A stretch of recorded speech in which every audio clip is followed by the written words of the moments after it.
Honourable colleagues, I join with others to pay tribute to Senator Dasko, who has a lifetime of contributions to equality rights, political participation, polling and lawmaking. What is the thread that connects her life's work in these domains? Well, the obvious answer is that she is committed to social justice, democracy and good governance, and has found multiple ways to advance these issues. But I think there's a deeper explanation that has to do with her training. Senator Dasko has a PhD in sociology and possesses that quality of thinking that the famous sociologist C. Wright Mills calls the sociological imagination. It is the capacity to distinguish between what Mills calls the troubles of individuals and the issues that face societies. Mills saw the potential of sociology as a discipline capable of imagining the future and foreshadowing it. That is our Donna Dasko, whose work on equality rights, especially the representation of women in politics, imagined a better future and not only foreshadowed it, but agitated to make it happen through Equal Voice, for which she was a co-founder. The sociologists in Senator Dasko could see the obstacles in the way of individual women who sought political office, as well as a collective problem of not having more women in politics. She became part of the solution when she was appointed to the upper house in 2018, at the time bringing the share of women in the Senate to a then record high of 45%.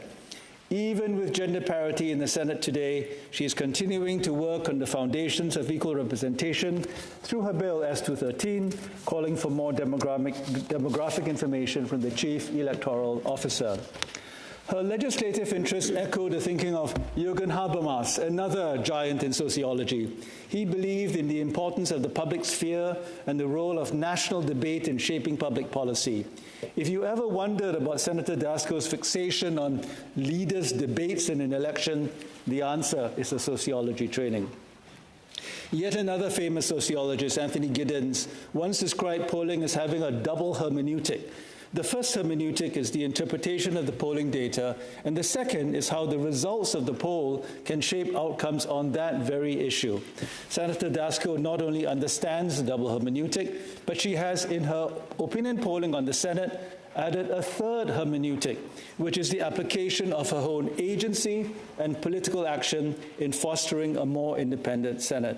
If it weren't for her polling on public perceptions on the Senate, we would not know that in 2026, 79% of Canadians want future governments to continue to choose independent senators, or that for the first time in a decade of polling, positive impressions of the upper chamber outweigh negative views.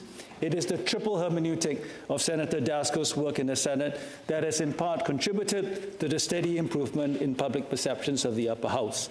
I don't know when we will have another sociologist and pollster appointed to the Senate, but in Senator Dasko we had someone who brought her expert training to the work of the upper house at the very time when changes to the Senate process allowed for those skills to be applied effectively. We will miss you, Donna, but you have taught us to have a sociological imagination, and we will do our best to live up to your example.